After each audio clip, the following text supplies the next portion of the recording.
Hey, welcome back. Well, Amazon must now pay out $2.5 billion. This after settling a deceptive practices lawsuit with the Federal Trade Commission.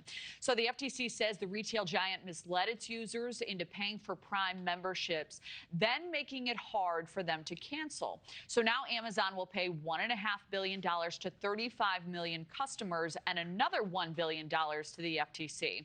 Joining us now, federal defense attorney Ronald Chapman to help us break this all down. Ronald, good morning.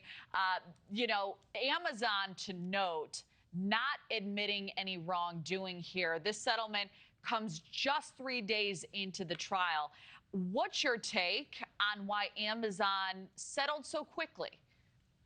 I rarely get to talk about a settlement that I might benefit from, but I think I might be in one of those 35 million customers.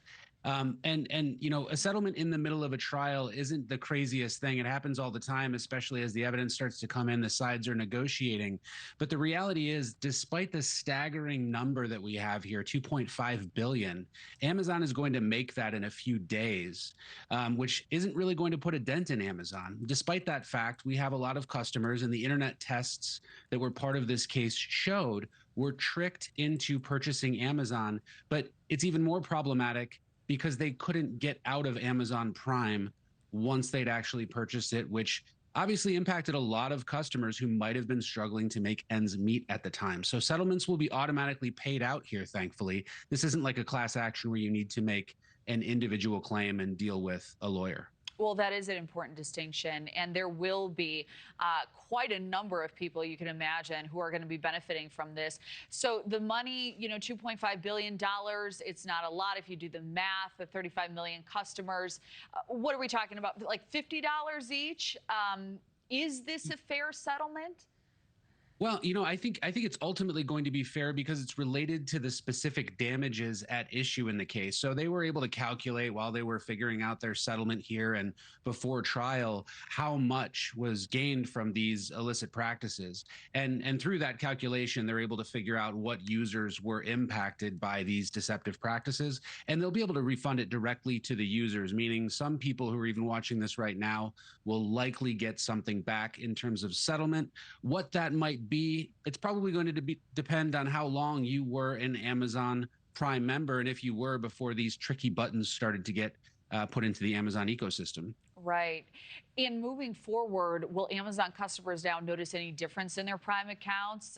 Are you anticipating any major changes on that front?